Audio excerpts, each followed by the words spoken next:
Hi friends, வர்றேன் வா. என்ன நடிப்பு சும்மா பிச்சு உதட்டிங்கம்மா, வேற லெவல்.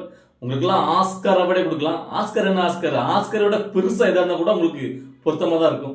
ஸோ அப்படிதான் இன்னைக்கு ரெண்டு பெண்கள் நியூஸ் சேனல்ல கதறி அழுது கூக்கிரலிட்டு எங்களை விஜய் கட்சிக்காரங்க மிதிச்சுட்டாங்க, அமிட்டாங்க, விஜய்க்கு தான் ஓட்டு போடணும்னு எங்களை துன்புறுத்திட்டாங்க அப்படின்ட்டு அவங்க கதறதை பார்க்கும்போது எனக்கு தோணுச்சு. உங்களுக்கு எப்படி தோணுச்சுங்கிறத நீங்க அந்த வீடியோலாம் பார்த்துட்டு கமெண்ட்ல சொல்லுங்க, ஓகேவா? இன்னைக்கு நம்ம அதை பத்தி தான் ஃபுல்லாவே பேச போறோம். அதாவது இப்பதான் கொஞ்ச நேரத்துக்கு முன்னாடி ஒரு வீடியோ மேக் பண்ணி போட்டிருந்தேன், 2 நாள் கழிச்சு.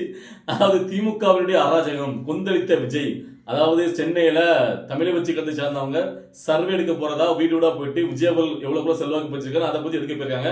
அதுக்கு எடுக்கக்கூடாது அப்படின்னு சொல்லிட்டு திமுகவை சேர்ந்த 100க்கும் மேற்பட்ட திமுகவினர் அவங்கள அடிச்சு விரட்டிருக்காங்க. அதுல ஒரு பெண்ணும் பாதிக்கப்பட்டிருக்காங்க. அது வந்து கர்ப்பிணி பெண். சரியா, 2-3 பெண்கள் அடிக்கப்பட்டிருக்கு. அதுல ஒருத்தவங்க வந்து கர்ப்பிணி பெண், 4 மாத கர்ப்பிணி பெண் சொல்லிட்டு நேற்று ஃபுல்லா சோசியல் மீடியால பயங்கரம் நியூஸ் வந்துட்டு இருந்துச்சு. தமிழை வச்சு கத்து ஆதவர்னா நிர்மல்குமார் எல்லாரும் போயிட்டு பயங்கரமா அதை பத்தி பேசி பரபரப்பாயிடுச்சு. நீங்க பாத்திருப்பீங்க.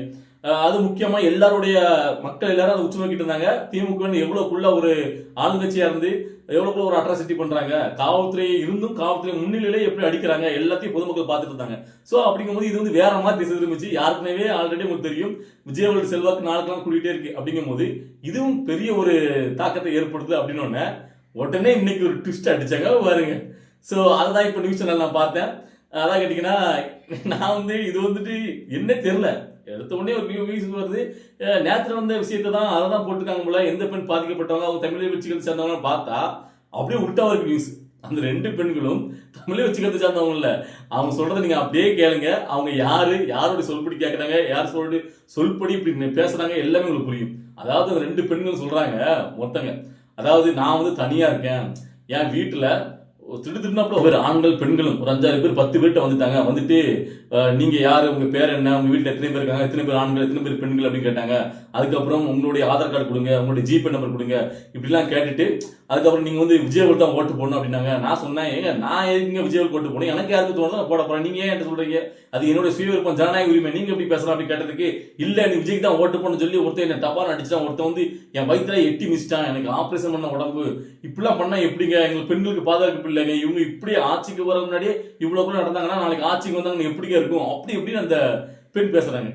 இன்னொருத்தங்க அதுல இருந்து பாப்பீங்க அந்த போட்டோல, இந்த பெண் வந்து பாத்தீங்கன்னா, அதாவது நான் வந்து சவுண்ட் கேட்க சத்தம் கேட்க ஓடி போனா அங்க இவங்களை போட்டு அடிச்சிட்டு இருக்காங்க. சோ என்ன ஒருத்தன் நெஞ்சிலே குத்திட்டாங்க, அப்படி இப்படி. அந்த பெண் வேற ஏன்னு கேட்டீங்கன்னா அவங்களுக்கு தான் ஓட்டு போடணுமா, நாங்க ஏங்க விஜய்க்கு ஓட்டு போடணும், இப்பவே இவங்க இவ்வளவுக்குள்ள அராஜகத்தில் ஈடுபட்டாங்கன்னா நாளைக்கு ஆட்சிக்கு வந்து என்னெல்லாம் பண்ணுவாங்க, பெண்களுக்கு பாதுகாப்பு இல்லைங்க இவங்ககிட்ட, இந்த அளவுக்கு அராஜகம் நடத்துக்கிறாங்க, நாங்க தனியா இருக்க பெண்கள்லாம் எங்களுக்கு பாதுகாப்பு இல்லாம இருக்கு, அப்படி இப்படின்னு இந்த 2 பெண்கள் இன்னைக்கு நியூஸ் சேனல் ஃபுல்லாவே ஆக்கிரமிச்சு பயங்கரமா பேசிட்டு இருந்தாங்க.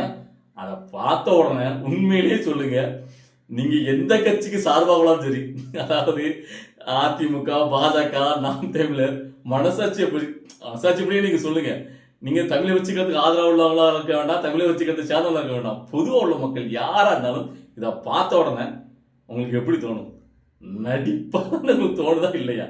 இல்ல நான் தயவு செஞ்சு கேட்கிறேன், எந்த ஒரு அரசியல் கட்சி நாளுக்கு முன்னாடி எவ்வளவு பரம்பரை ஆண்ட கட்சிகள் திமுக இருந்து கூட ஒரு வீட்டுக்குள்ள போயிட்டு நீ வந்துட்டு இவங்க தாப்பா ஓட்டு போடுன்னு சொல்லி அடிக்கிறவங்க கேள்விப்பட்டிருக்கோமா? இல்ல பண்ணுவாங்களா? அப்படி எந்த கச்சேரி பண்ணும், எந்த ஒரு கிறுக்குத்தனமா, இல்ல யார் யாரு பண்ணுவா கிறுக்குத்தனமா இல்ல கேட்கிறேன். அப்போ எவ்வளவுக்குள்ள வந்து பாத்தீங்கன்னா, அதாவது விஜய் கட்சிக்காரங்க வந்தாங்களா, விஜய்க்கு தான் ஓட்டு போடணும்னு சொன்னாங்களா, ஓட்டு போட முடியாதுன்னு சொன்னா நீ அப்படி அடிச்சாங்களா, இதெல்லாம் நம்புற மாதிரியா இருக்க.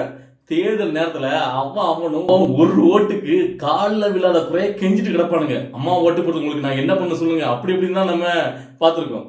இங்க வந்து பாத்தீங்கன்னா ஓட்டு போட சொல்லி ஓட்டு போடலன்னா நம்மள ஏறி மிதிப்பேன் அடிப்பேன்னு சொல்லி விஜய் கட்சிக்காரன் நடந்துகிட்டதா இந்த பெண்கள் சொல்றத பார்க்கும்போது உண்மையிலே உங்களுக்கு என்ன தோணுதுடா?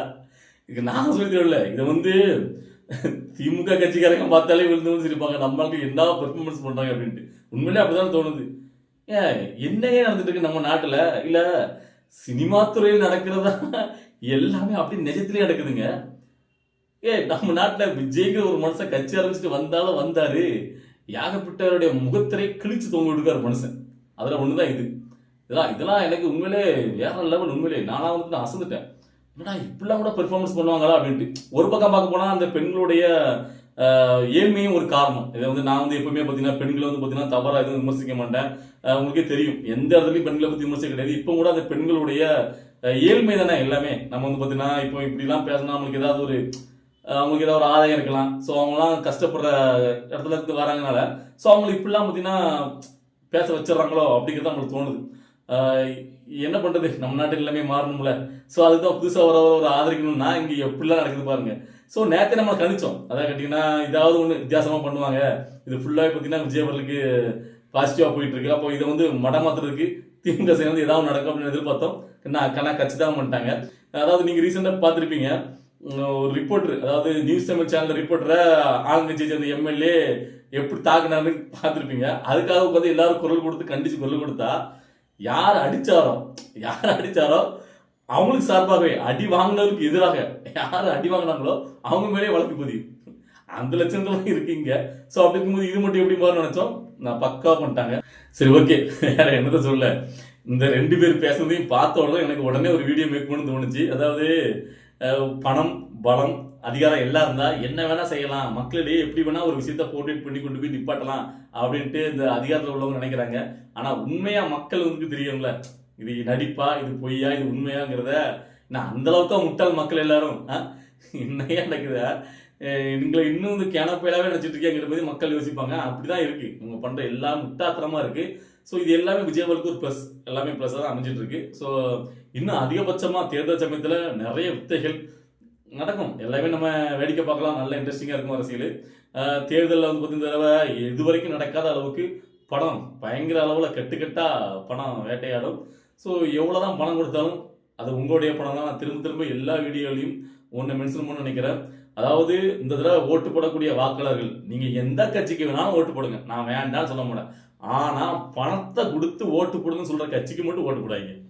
பணத்தை வாங்கிடுங்க. நீங்கள் யாருக்கு ஓட்டு போடணும்னு நினைக்கிறீங்களோ அது வந்து பணம் கொடுக்காத ஒரு கட்சியாக இருக்கணும். அந்த கட்சியில் எந்த கட்சி உங்களுக்கு பிடிக்கும்னு நினைக்கிறோம் அந்த கட்சியை ஓட்டு போட்டு தேர்ந்தெடுங்க. நீங்கள் நல்லா இருப்பீங்க, உங்களுடைய அடுத்த தலைமுறையும் நல்லா இருக்கும்.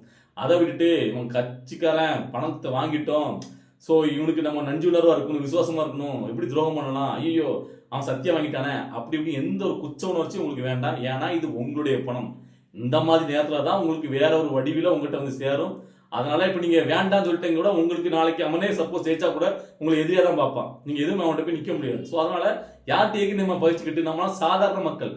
ஸோ அப்படிங்கும்போது பணம் கொடுத்தா வாங்கிடுங்க. ஆக்சுவலாக பணம் கொடுக்குறது தவறு, வாங்கவும் தவறு தான். ஆனால் இங்கே அப்படி கிடையாது. இன்னும் எத்தனை ஆண்டுகள் ஆனாலும் அந்த பணம் கொடுக்குறத நிப்பட்டா கவர்மெண்டால முடியாது, அந்த அளவுக்கு தான் நம்மளுடைய சட்டம் ஒன்றுலாம் இருக்கு. ஸோ அதனால கொடுத்தா வாங்கிட்டு நீங்கள் யாருக்கு ஓட்டு பண்ணிக்கலாம் அவங்களுக்கு ஓட்டு போட்டு தேர்ந்தெடுங்க. ஸோ அதுதான் நல்ல ஒரு சமுதாயத்துக்கான ஒரு வழியாக இருக்கும். இதை நான் திரும்ப திரும்ப வலியுறுத்துறேன். ஸோ பார்க்கலாம் இன்னும் அடுத்தடுத்தப்பல என்னென்ன கூத்துக்கள்லாம் நடக்க போதும்.